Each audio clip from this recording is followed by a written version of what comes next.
கர்த்தர் உன்னை தினமும் தேடி வருகிறார் என்ற தலைப்பில் நாம் அதிகமாக தியானித்து வருகிறோம். ஒவ்வொரு நாளும் தேவனுடைய வார்த்தை நம் உள்ளத்திலே விதைக்கும் பொழுது அது பெரிய ஆலமரமாக மாறி நம்முடைய வாழ்க்கை பிரகாசிக்க செய்கிறது. எது? தேவனுடைய வார்த்தை. அந்த வார்த்தையை நம்முடைய தேவனே வந்து நம்முடைய உள்ளத்திலே விதைக்கிறார் என்றால் அதற்கு அழிவே இருக்காது. அது என்றும் நிச்சயமாக உங்கள் வாழ்க்கையிலே அது மலர்ந்து மகிழ்ச்சி, சந்தோஷம், சமாதானம், ஆசீர்வாதம் எல்லாத்தையுமே கொண்டு வரக்கூடியதாக இருக்கிறது. இது தேவனுடைய வார்த்தை. அப்படித்தான் அவர் தேடி வந்து வார்த்தைகளை உங்கள் உள்ளத்திலே விதைக்கிறார். இந்த வார்த்தையானது என்ன செய்கிறதுனா உங்களுடைய வாழ்க்கையை அப்படியே புஷ் பண்ணி நீங்கள் இந்த நிலையிலிருந்து இன்னும் அதிகமான நல்ல நிலைக்கு போகிறதான் தேவனுடைய விருப்பமும் சித்தமாக இருக்குது. அவருடைய வார்த்தைக்கு நேராக போகும். அப்படியே என் வாயிலிருந்து புறப்படும் வசனமும் இருக்கும். அது வெறுமையாக என்னிடத்திற்கு திரும்பாமல் அது நான் விரும்புகிறதை செய்து நான் அதை அனுப்பின காரியமாகும்படிக்கு வாய்க்கும். என் வாயிலிருந்து புறப்படுகிற வார்த்தை தேவன் பாருங்க, நீங்கள் அந்த தேவனுடைய வார்த்தை உங்களை உள்ளத்தில் இருக்கணும் அப்படிங்கிறது ரொம்ப அவர் பிரியப்படுறார். என்றால் வார்த்தையினாலே தான் நீங்கள் பிழைக்க முடியும். பாருங்கள், சில விதமான ஒரு ஹை டோனில் நீங்கள் பேசினாலும் சிலவங்களுக்கு கோவம் வரும். அது மரியாதையாக இருக்காது. உங்களுடைய வாழ்க்கையில் வார்த்தை ரொம்ப பொலைக்டாக இருக்கணும், எப்படி பேசணும், பெரியவங்கிட்ட எப்படி இருக்கணும், இதெல்லாம் தெரிஞ்சிருக்கீங்க. உங்களுக்கு இந்த வார்த்தை கொண்டு தான் நீங்கள் பிழைக்கிறீங்கன்னு தெரியுது. யார்கிட்டையுமே நீங்கள் போலீஸ்காரன்ட்ட போய் நின்றுக்கிட்டு சண்டை போட முடியுமா? முடியாது. அங்கே போயிட்டு அப்படி இப்படி சொல்ல முடியும். அப்போ அந்த இடத்துல நீங்கள் எப்படி அமைதியாக இருக்கீங்க? அதே போல் நீங்கள் தன்னுடைய குடும்பத்தினாலும் சரி தான், கணவன், மனைவி, உற்றார் உறவினர்கள் எல்லாருமே, வெளியே உள்ளவங்க, சொசைட்டியில், அப்போ உங்களுக்கான காரியம் எப்படி நடக்க வேண்டும் என்றால் உங்களுடைய நாவை பொறுத்து தான் இருக்குது. நீங்கள் எப்படி பேசுகிறீங்க, எப்படி அந்த சொசைட்டியில் நீங்கள் இருக்கீங்க, எந்த அளவுக்கு நீங்கள் வாழ்கிறீங்க என்பது உங்கள் நாவிலிருந்து வார்த்தை மூலமாக கற்றுக்கொள்கிறார்கள்.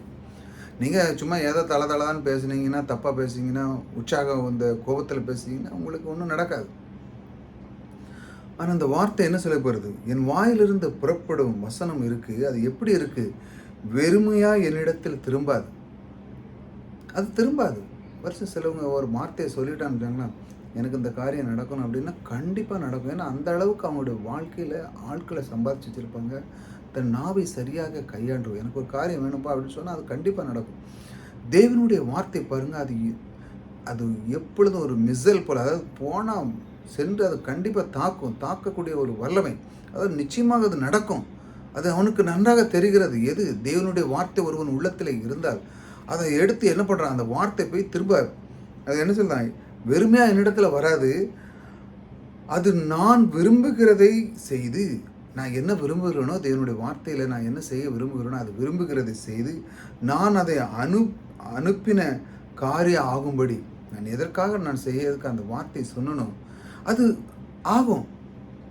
தேவன் சொல்லுகிறார்களா, இந்த மரம் பெடுங்குண்டு சமுத்திரத்தில் தள்ளுண்டு அங்கே நடப்படுவதாக சொல்லு அப்படின்னு சொல்லு.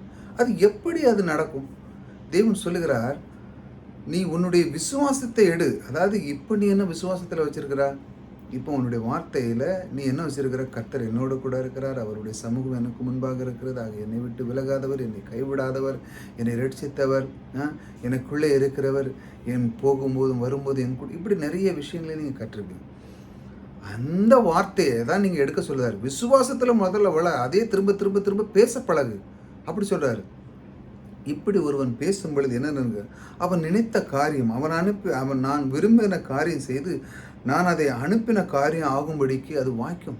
அவன் சொல்லுகிறான். அந்த வார்த்தை நான் சொன்ன பாருங்கள், வார்த்தை அந்த அளவுக்கு அது செயல்படுகிறது. பாருங்கள், ஒருத்தன் இயேசு கிறிஸ்து சொன்ன என்னுடைய ஊழியக்காரனை ரொம்ப கஷ்டத்தில் இருக்கிறான், நீங்கள் வாங்க அப்படின்னு சொல்லதுக்கு அவன் கிறிஸ்து புறப்படுறார்.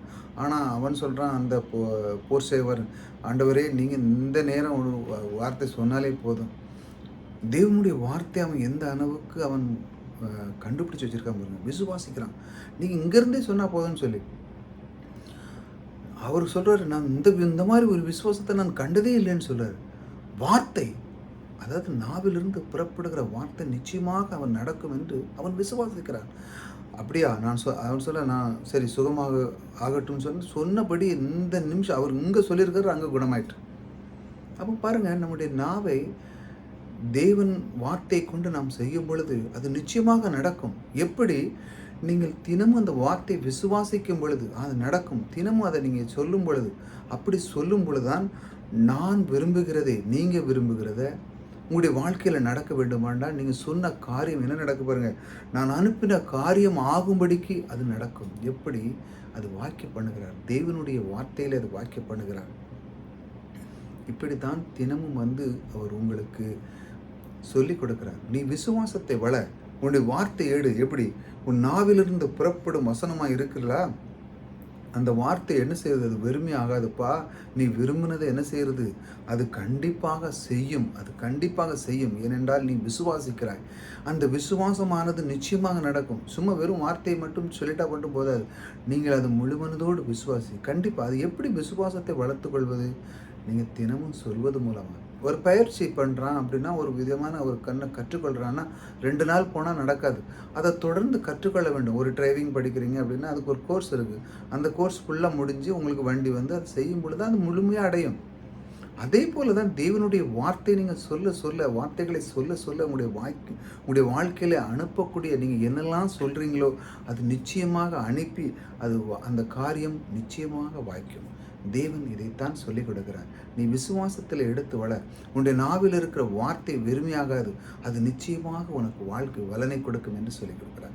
தேவனுடைய வார்த்தை அதை விசுவாசிக்கும் பொழுது உங்களுடைய வாழ்க்கையில் எல்லா விதத்திலும் வாக்கியம் பண்ணுகிறவர் உங்களோடு கூட இருக்கிறார். கர்த்தர் உங்களை ஆசீர்வதிப்பார்.